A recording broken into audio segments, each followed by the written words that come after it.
Welcome to Body Sculpt of New York 6 Weeks to Fitness podcast, where we hope to inform, motivate, encourage, and inspire you towards living a healthier lifestyle. And now, here's your host, the president of Body Sculpt of New York, Vince Ferguson. Welcome to 6 Weeks to Fitness, episode 229. Thank you so much for joining me today. Kym Majors is a passionate mentor, caregiver, and lifelong advocate for youth and family. For over 21 years, Kym led CBA All-Star Cheerleading in Virginia, helping young athletes thrive both on and off the mat. She was also a dedicated substitute teacher, a proud and blessed mother of 2 young men, and a loving caregiver to her mother, who was born deaf and lives with dementia. Now residing in the sunny Phoenix, Arizona area, Kym continues to live life with joy, faith, and purpose.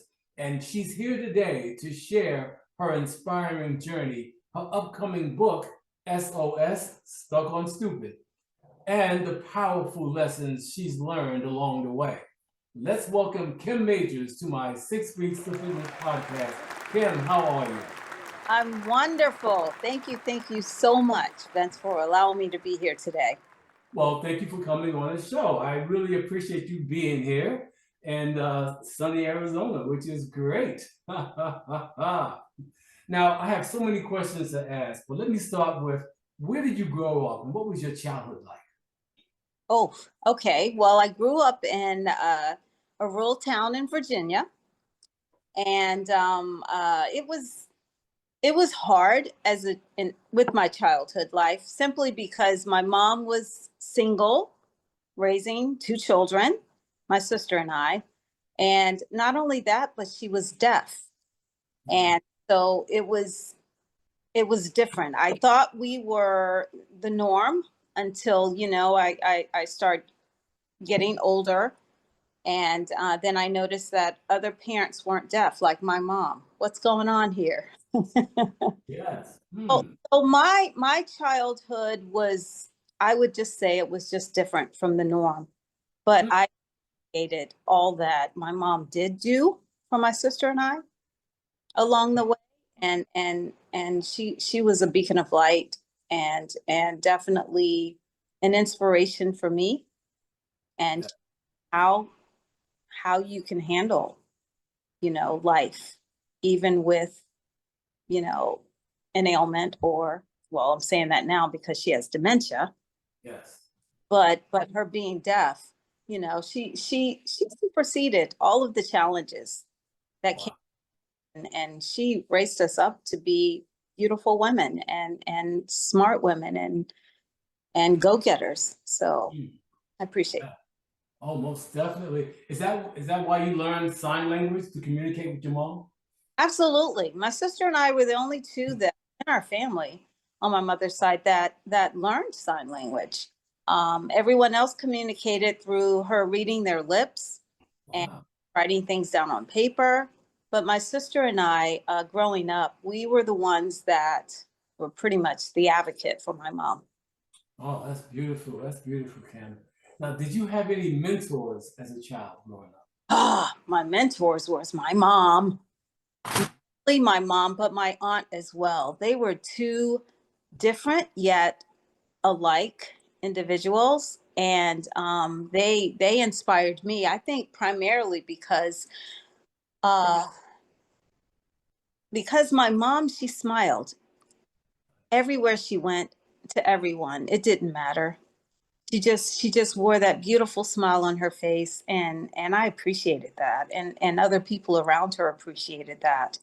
As for my aunt, she was a caregiver, and she took people in her home and without food. So just putting those 2 together, I think was traits that I wanted to be like. I want just like my aunt and my mom, that combination of 2. That is so beautiful. So you had a really well-rounded childhood. That is awesome, Kym. Now, you ran CBA All-Star Cheerleading for 21 years. what inspired you to open your own gym, and what was that journey like from the beginning?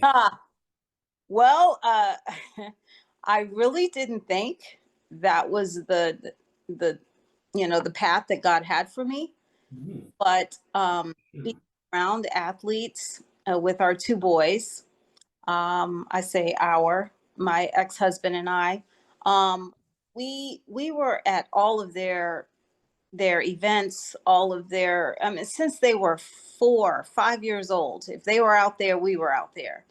And it was the athleticism, it was the drive to do better, to be part of a team. So when that all happened, we became coaches with Little League. Cheerleading kind of went away.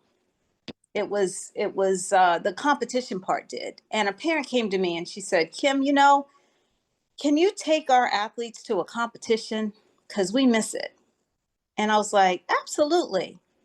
But then she told me when it was. And then I said, absolutely not. There's no way on earth I could create a routine, get uniforms, and all of that. And team members, hello, to Yeah. 1 month. Get back with me next year. I'll, with plenty of time, and I'll make it happen. And she did. And that's how CBA was birthed.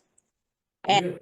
and because it was birthed like that, I took it upon myself to make it a challenge. Okay, this is a challenge of something that I want to do for the long haul.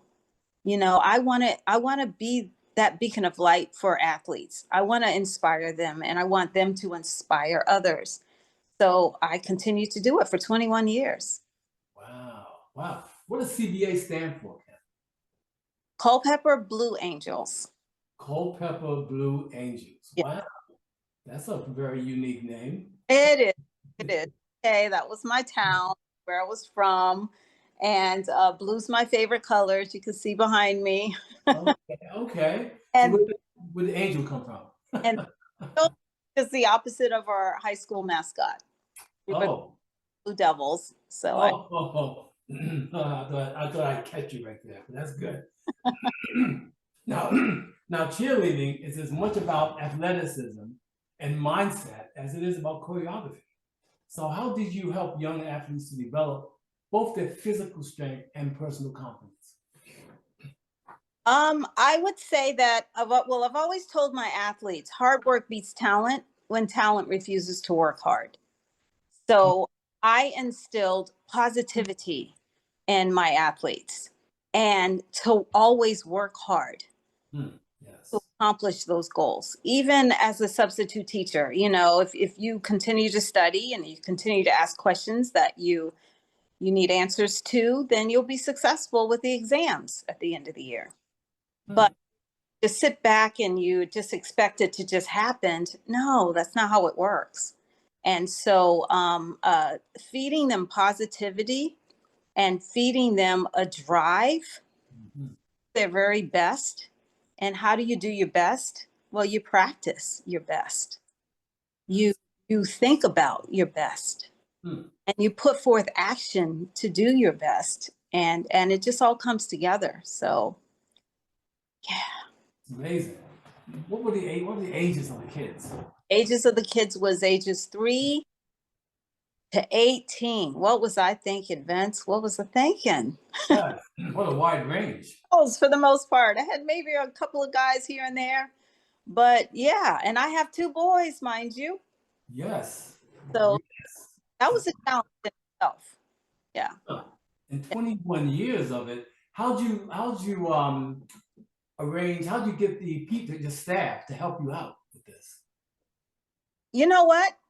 That's a great question, because I think what I did is of course, me being me, thinking I'm Superwoman, I can do all things all by myself, to myself.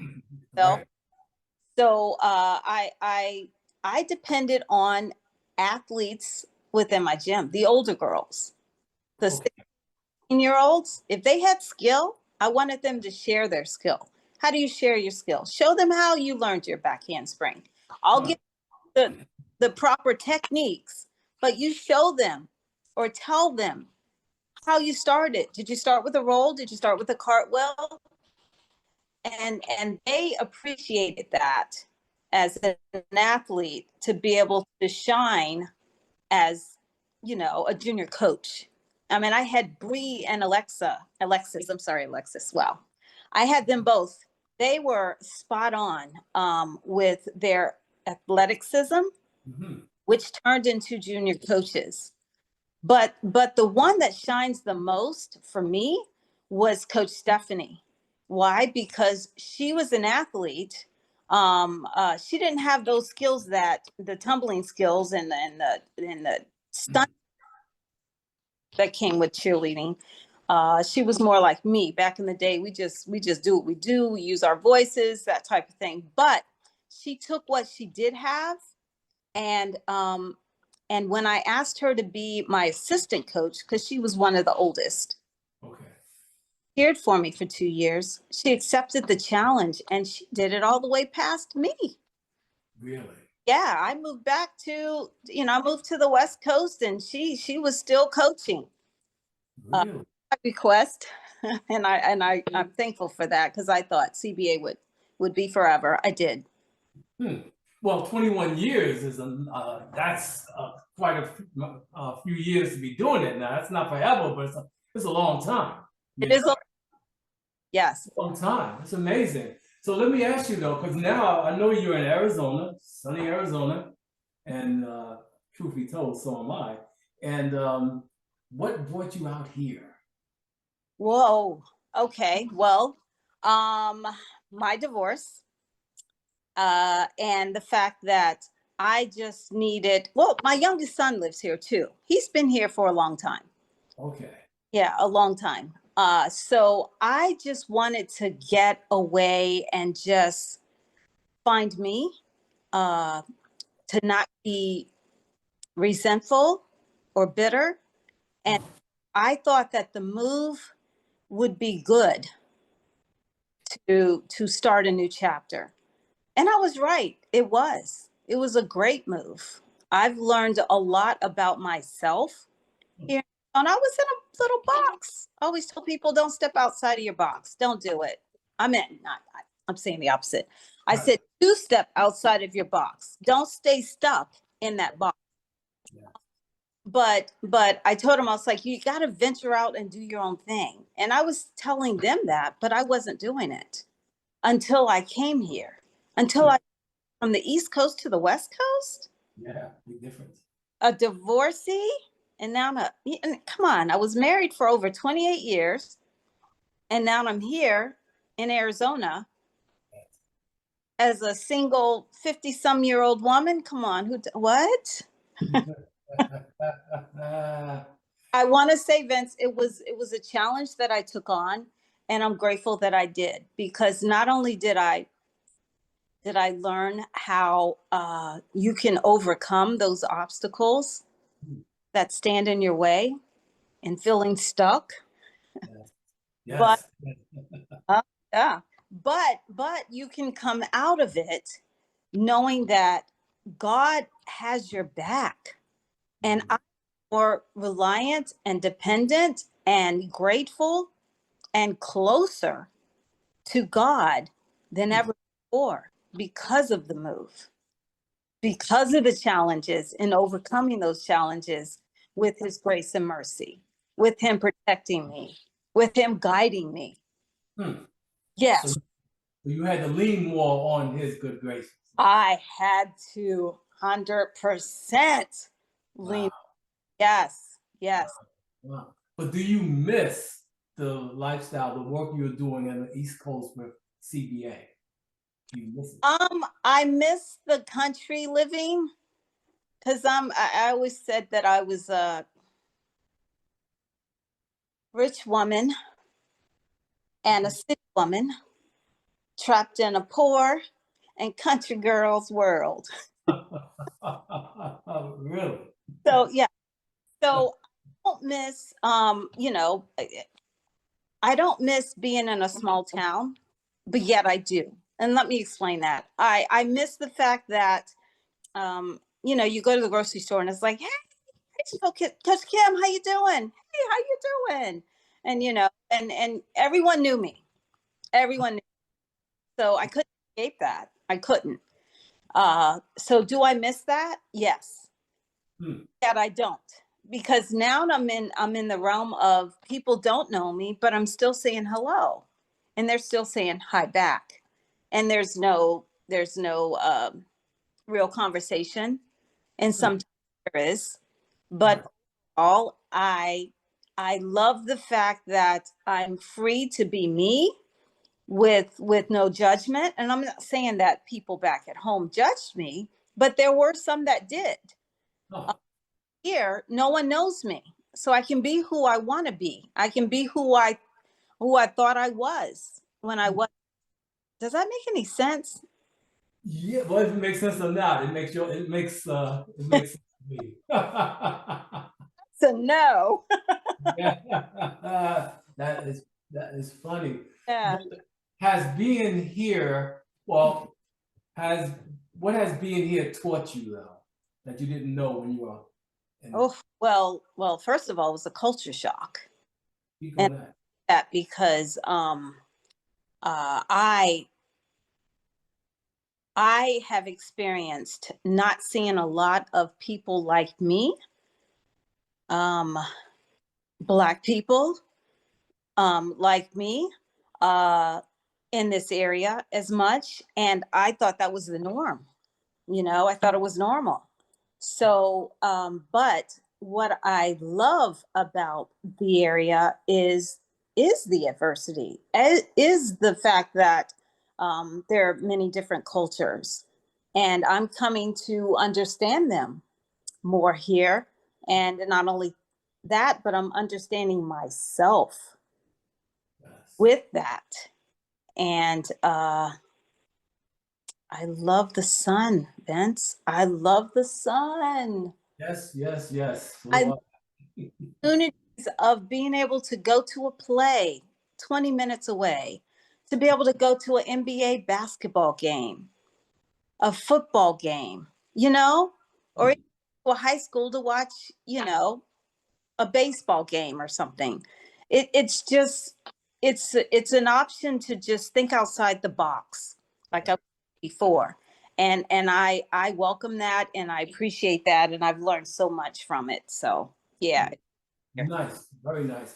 Now, I know you've been here. Now that you're here, you're still taking care of your mom, and your mom has dementia, and you've been taking care of her for over 15 years, which is quite a challenge, I'm sure. What has that journey taught you about patience, sacrifice, and love? Mm. Whew. Well, starting with patience, Yes, it's only patience. it's a beast. It's not something that anyone can do. Taking care of someone with dementia, Yes, started yes. broke, and I thought that was hard. And then 5 years later, it's like, whoa, whoa, whoa, she doesn't know who I am. Mm. So the love was easy. Why? She loved me first. God Mm. does first. How hard can it be to love back? You know what I mean? So the love was easy, but the patience was hard. And the sacrifice was even harder. And I say the patience because you don't know what any given day is going to be like. You just don't.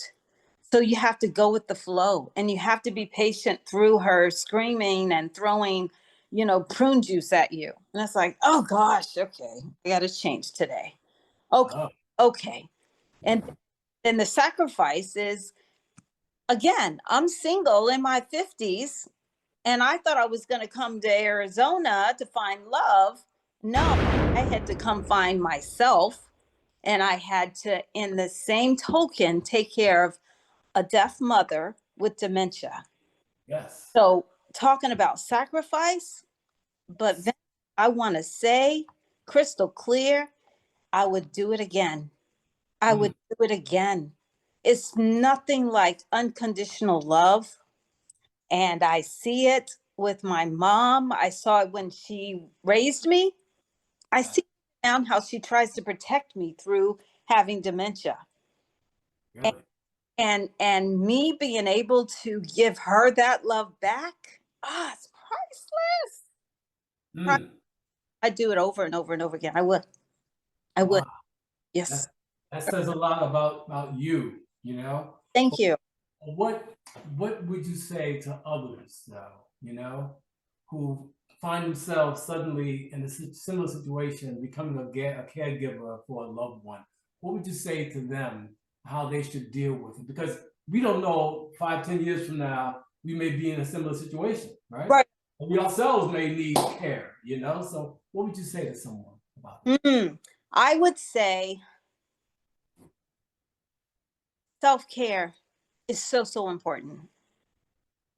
If you're taking care of a loved one, you must take care of yourself first. There you go. That's words from my youngest son. Mom, what are you doing? When I ended up in the hospital, Vince, in the hospital, because I was determined to be on my grind, work, 12 hours a day, and then come home and take care of my mom. And she was up on the hour every hour. It was what I did on a daily. And then not until I fell at the hole in the rock, just The and Hole in the Rock, that's the place in Phoenix, right? say again. A Hole in the Rock, that's a location in Phoenix. Yes, it is. Yes, Okay. tourist location. Yes, where you see the beautiful sunset, and Yes. it's beautiful. But I fainted there, and they called it an absence seizure. And pretty much to sum it all up, it was stress from not getting enough rest and doing too much. And when the doctor told me, you need to stop, whatever you're doing, you need to stop. And I was like, I can't. I got to pay my bills, first of all. And second of all, I got to take care of my mom. He was like, well, you got to figure it out. Otherwise, you're not going to make it next time. Hmm. And I was like, oh, you're saying that as if it's a definite. He was like, well, it could be. I'm trying to scare you. And and again, like my son said, my youngest, he was like, Mom, put on your oxygen mask. Take care of yourself first. Self is so important. So Yes. important as being an advocate for someone who has dementia. Yes. Make sure that you're getting proper sleep. Make sure that you have avenues of venting, whether it's therapy, seeking, counsel, wise counsel, that is. Okay, not any counsel, wise counsel. Not someone that says, oh, just, no, I'm not gonna say that. But anyway, yeah. So that all of those are so super important to have if you want to take on that role, because it's not for everyone. And if you don't feel like you are compassionate, if you don't feel like you have a bone in your body that's there, or if you feel like you don't have the patience, don't do it. Put them in a home and visit them on a regular basis. That's all it takes. They want to know that they're loved. They want to know that they're cared for. It's not that hard, but yet it can be hard if you make it. And I did. I made it hard. My family and friends, my village that I had in Virginia, and moved all the way to the West Coast with my mom by myself. Well, my oldest son, he moved here.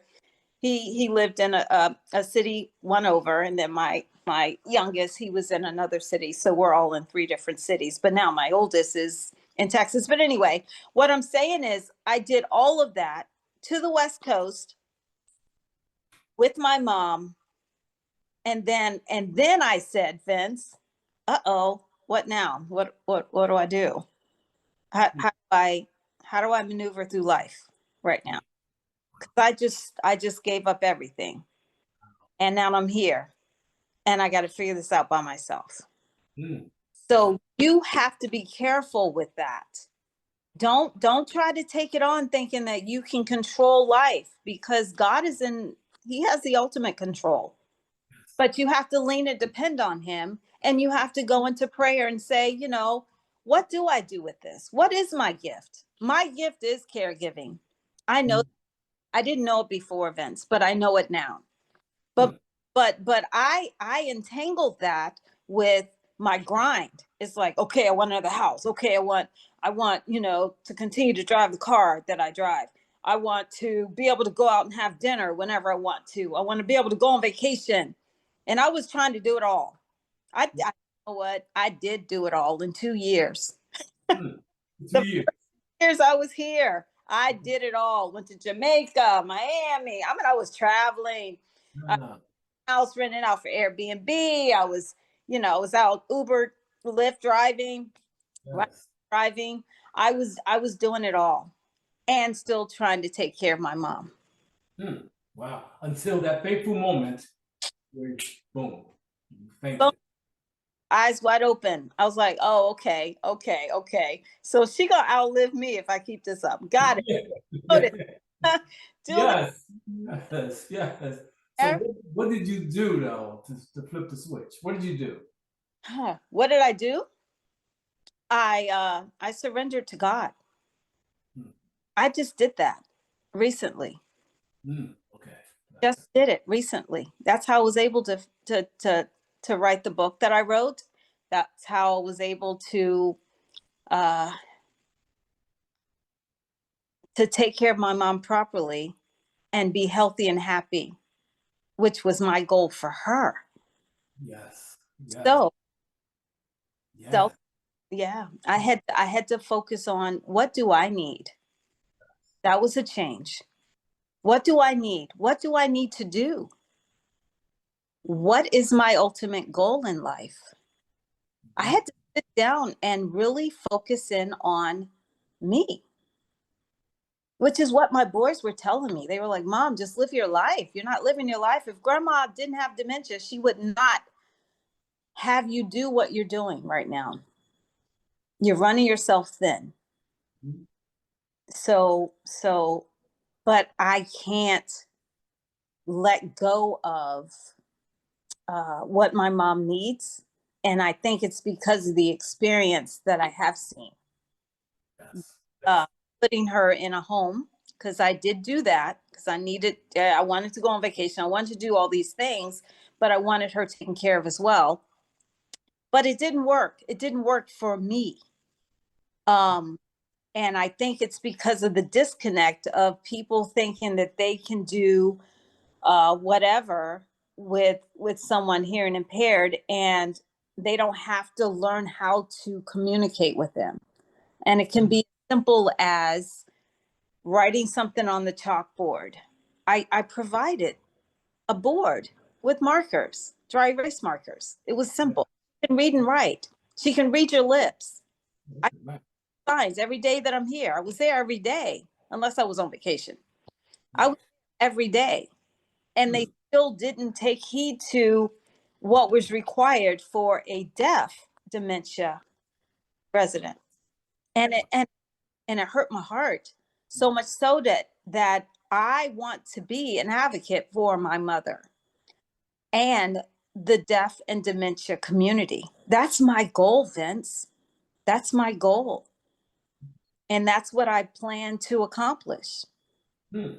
Very good, very good. And before we talk about your future goals, you did mention your book. You have your first book coming out called S.O.S. Stuck on Stupid.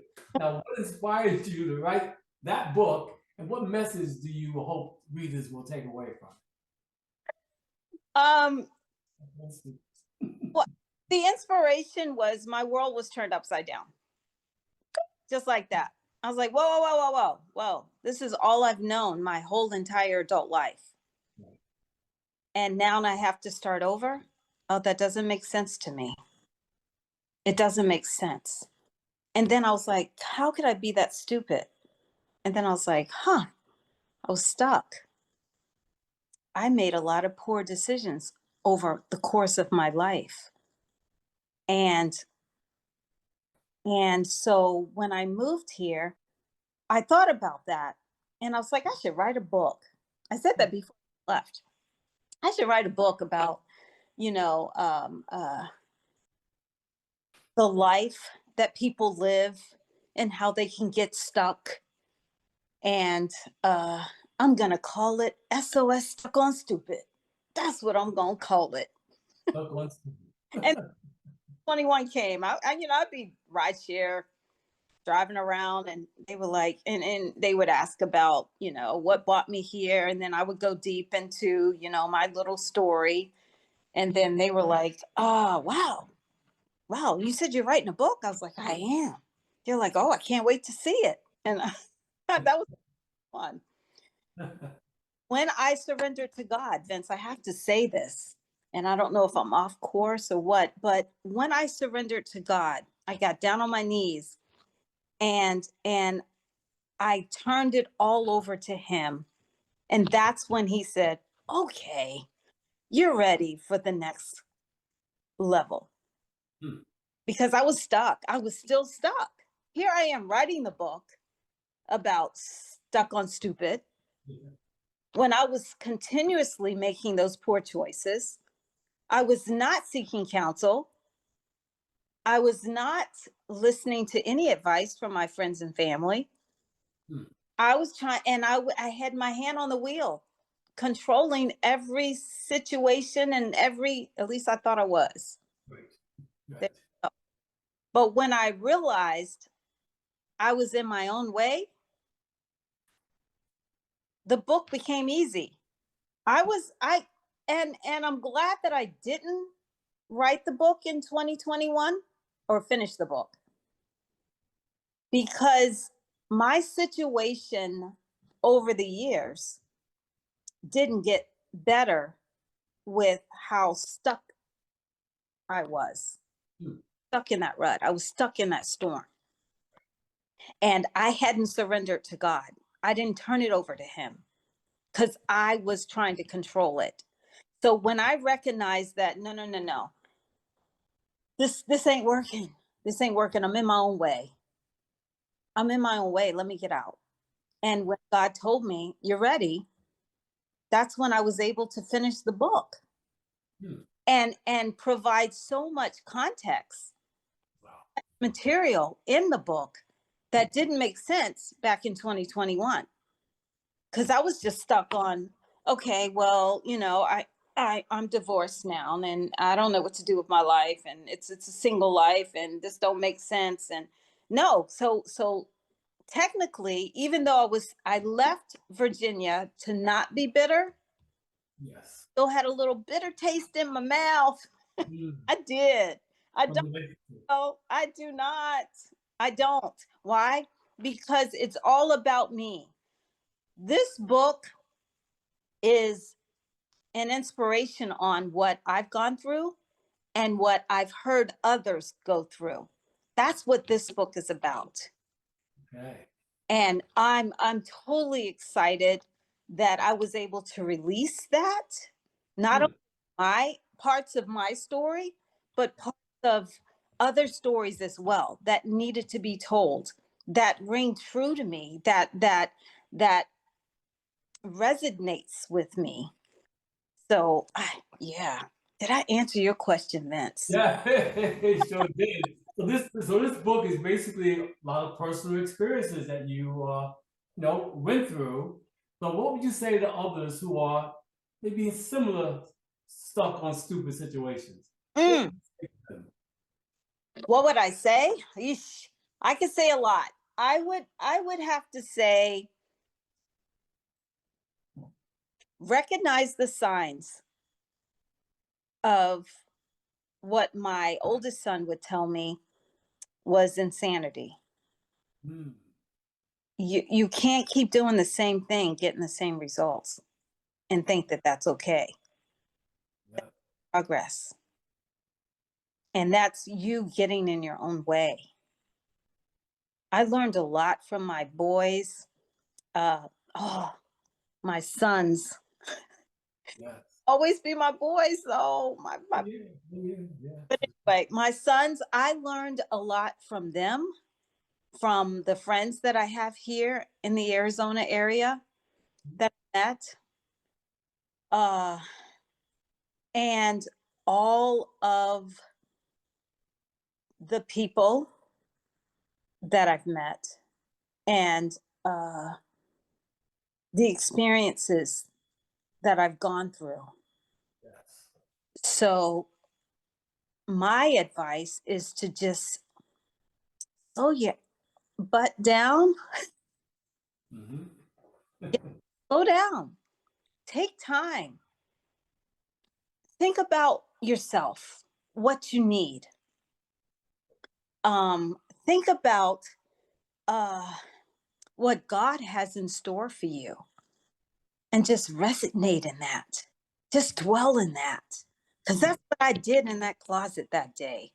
I meant snot was truly coming down my nose, eyes. I was bawling. My eyes were red. And it was only until then that I let go of the wheel. Wow. But then I gladly and thankfully was able to grab the life buoy. What is Wow. Yes. it's trusting God to make a way out of no way, to trusting Him to make your bigger, better, greater happen. But if you're in your way, and if you're trying to take control and thinking that you're God, I had a ride in my car. She flat out told me, she's like, do you know the story about Mary and Martha? Because you Martha right now. Hmm. I was running around saying, what about me? What about me? Why am I getting blessed? Yes. Because I was in my own way. Don't get stuck. Don't get stuck. And I say stuck on stupid, just to give you a visual, and it's a motivation to say, "Ooh, what's that book about?" Yes. Exactly about being stuck on stupid, stuck, making those poor decisions. So all those decisions, those poor decisions that I made, Vince, Yes. good. I know it sounds. I went through some stuff, and it's all in the book. But Hmm. not only that, but what others have gone through. I put it all together and Wow. made it a novel. Why? Because it's things that people need to hear and people need to know, and women that are going through what I've gone through and what others have gone through, that's all correlated in that book, resonates and makes it crystal clear on how you can come out of being stuck. You can come out of making those poor decisions. Hmm. You can come out with peace and faith and love and joy and happiness all bundled up, because that's what God has in store for each and every one of us. We just allow Him Mhm. to have His way. Yes. Yes. Yes. His way is going to happen anyway. Whether you like it or not. It sounds to me like you're ready to take the stage and spread this message, SOS to other women who can benefit from your message. Yes. Sounds like you're ready. I can write a book on each chapter. I kid you. Oh, goodness. And you while you were out here, you're an Uber driver. So you have a lot of experiences, a lot of stories to tell. Say again. Right? No, I missed it. What'd you say? Oh, I said, being an Uber driver, you have a lot of stories that you can tell. Oh my goodness. I've heard a lot of stories. Yes. And Yes, I'm telling you, that's why it's a novel. yes. I guess the names have been changed to protect the lives of the innocent. Well, listen, I got a couple more questions for you. I appreciate your time. Well, When will the book be released? ooh, And where can my audience grab a copy if you know? okay. Well, the release date that I have set right now is April 21st. That's the target date. So That's I okay. Okay. want you to pray, and I want others to pray stuff together Yes. and Yeah. stop trying to revise this book, because I'm doing it on my own. I am. Okay. It takes a while. And it'll be available through Amazon for sure. Okay, well, good. As long as they know they can see it, get a copy of it on Amazon, S- that is great. You know, S.O.S. Stuck on Stupid. S.O.S. sounds really riveting. But Kim, what are your hopes and plans for the future, my dear, both personally and professionally, as you step into this exciting new chapter as an author and motivator? I want to continue to be an advocate for my mom. You did say that. Yes. I want to continue to be an advocate for the deaf and dementia residents. Nice. Even if it's me opening up a group home, whether it's me, I am going to write a book about the challenges of taking care of a loved one, especially if they're deaf with dementia. Yes. But an advocate, I've seen too much to just keep my mouth closed about. And the facilities that my mom, she was in 4. I mean, I was like, no, we ain't doing that. Not today. Nope. Taking my mom home today. Nope, we're not doing that. No. And support it. Yeah. From the abuse, from the neglect, from the lack of interest, and sitting her in a corner because she couldn't talk, that doesn't make sense. Wow, no. Advocate, not only for the deaf and dementia community, but for women all over the world that don't understand divorce or don't understand dating in this world today. Because I've gone through it. Yes, I have. Wow. Yes, I have. Wow. But I'm still smiling. Why? Still, yeah. All time, God's good. Say again? No, yeah, you're still smiling, still standing. Yeah. You know, well, so now you can share your knowledge and experience with others who can benefit from it. You know, Kym, but if you could go back 20 to 30 years, what advice would you give to your younger self, knowing everything you've lived, loved, and learned today? Oof. Is that the last question? Oh my goodness. So you got more? I got one more after this, but this is No, no, I would have to say, if I was talking to my younger self, I would say slow my butt down.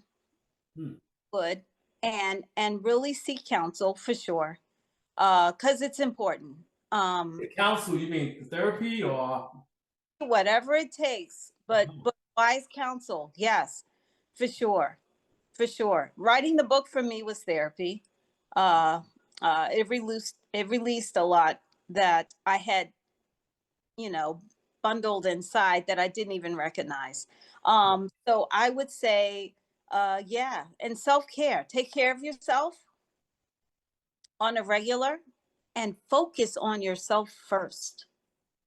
Focus on yourself first. Because if you're not happy with who you are and understand what makes you happy, nobody else can do that for you. Nobody. Can't find it anywhere else. No. So it's not called selfishness. It's not. It's called self-love. You got to love yourself first. You just do. Yes. And take care of yourself and seek counsel when needed. And like you said, whether it's therapy, a counsel, a pastor, or a BFF. My BFF, Trina, she's a therapist. I call her TT. Really? Yeah. And my boys, I share a few things with them and get a different perspective. But for the most part, I'm an open book anyway. So it's not hard for me to open up to anyone. So that's why my ride shares drives were so they were powerful. Therapeutic. Have a lady that told me, said, stop playing the victim. I was like, what? Excuse me? She told you that? Yeah. Stop playing the victim. Yeah, no one wants to hear about your sad story. I was like, it's not a sad story. I didn't think I was making it sad, but okay. But because, if you're open to listening to what people have to say, you have to be careful. You don't take everything that everyone says, but But if you're open to listening to what others have to say, you can take what you need and throw away the rest. But if you're open and you're shut out and you're in the car and you're just mad as heck and you're not saying anything to anybody, and then you go about your day still mad about one little minute of your day that you turned into the whole day, the problem. Yes, it is. That's True. So that's my advice. True. That's true. That's very good advice too, I must say, you know? Well, last but not least, you Yes. got to trust in God. And you have to have that relationship with God, Vince. That's most important if I don't say anything else. Self-love and God love. Yes, yes. That played a major part of your life, faith in God. Absolutely. He is so faithful. Faithful. So faithful. And grateful for that, for sure. Yes. So Kym, this is great, but how can my viewers and listeners find out more about Kym Majors?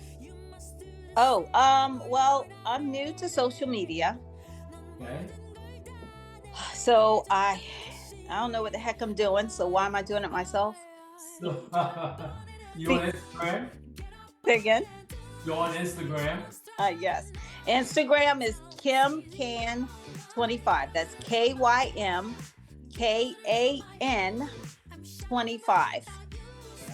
And that's also my TikTok name. Kym25. Kym 25? KYMKAN 25. Kym Can. Five. And then Facebook is just Kym Can. KYM, capital K, capital A, K, capital N. Kym Can. Like it. Kym can. Kym can do anything. Kym can do anything. Exactly. Exactly.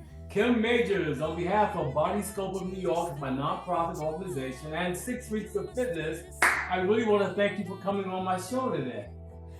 Thank you so much, Vince, for allowing me to be a part of your show. I greatly appreciate it.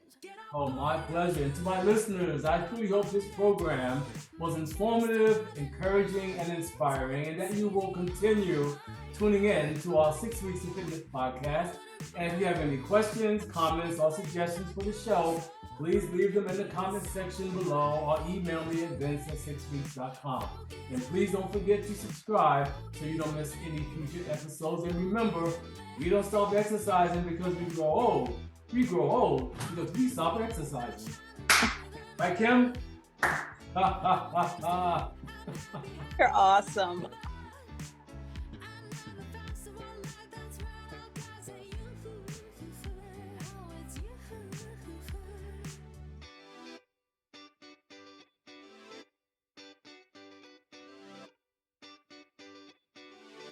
Get up.